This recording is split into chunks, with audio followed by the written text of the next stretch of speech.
Welcome to Study Loop. All right, in this question, we have velocity components for a jet at two different times, and we are being asked to sketch them and find out about the acceleration.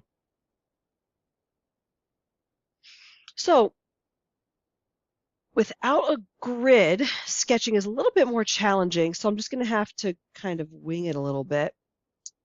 So sketch the velocity vectors at t1 and t2. Well, we have Vx was given as 90 meters per second, and Vy was given as 110. Those are pretty close to each other. So I'm going to just draw, hey, here's V1x, right? I'm calling it V1 because it's at time t1. And then Vy, I can draw tail to tip, and because it's 110, it's going to be just a little bit longer than that 90 meters per second. And that's then going to give me, oh, I could be fancy. That's then going to give me a V1 that looks like this. So to the right and up a little bit more than 45 degrees from the horizontal. Now we're going to do V2. We'll pick a different pair of colors. So Vx is negative 170 and Vy is 40. So again, I'm just kind of eyeballing this. 170 in the negative direction is almost twice as big as the 90 I drew the other way. So, we'll let that be okay. It's just since I don't have, a grid and a scale, making it work as best I can.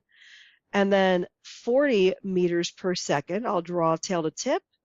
And 40 is going to be about half, a little bit less of the length of my original 90, and just kind of eyeballing it.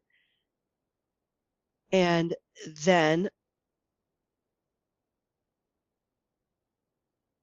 my V2 will extend from the tail of the first to the tip of the second. So there's V2. There was V2y, and then here is V2x. And then how do these two vectors differ? Well, one points to the left and up, but more to the left than up, and one points to the right and up, and pretty equally to the right and up or close. So, you could say that one is in the first quadrant, one's in the second quadrant if I had drawn them on a set of axes. Now for this time interval, calculate the components of the average acceleration and the magnitude and direction of the average acceleration. Well, great. So now what we need to remember is that average acceleration is defined as our change in velocity divided by our change in time.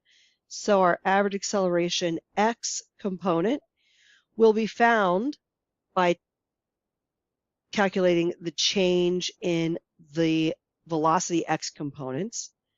And similarly, our average acceleration y component will be found by getting the change in the y components divided by our time interval.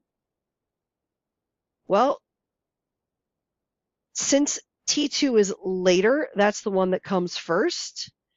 So we'll do V2x, oopsie, V2x minus V1x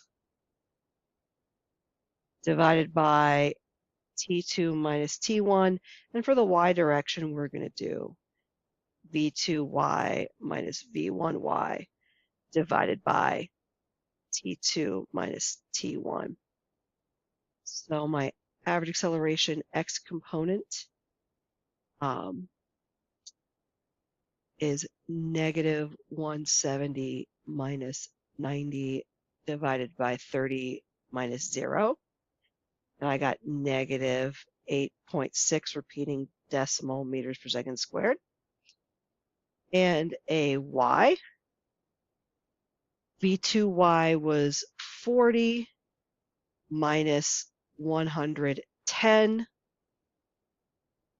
divided by 30 minus 0 equals, negative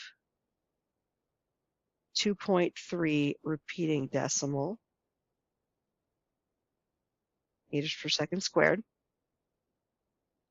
So that gets our components. And this makes sense because when you think about acceleration and your final velocity minus your initial velocity, well, what does that look like?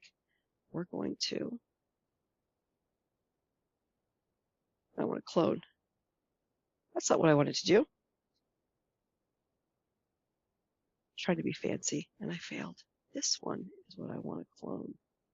All right, so here's V2, and now I can clone this. And if we were think about drawing them tail to tip, we can then find our change in velocity vector as being what we would add to V1 to get to V2. I'll write that out for you really quickly. So we have V2 is equal to whatever we had for V1 plus a change in velocity vector, which is down and to the left, which corresponds to the left and down here, because the final step then would be, again, average acceleration is just going to be delta V divided by our time interval. So if you bring this back to tail to tip and drawing things graphically, what we have so far makes sense. Now let's talk about that magnitude and direction.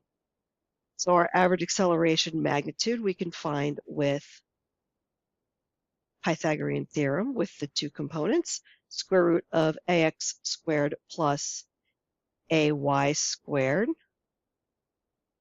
So negative 8.6 quantity squared plus negative 2.3 quantity squared, and take the square root of all of that, and I get a magnitude of 8.98 meters per second squared. And then let's think about a direction.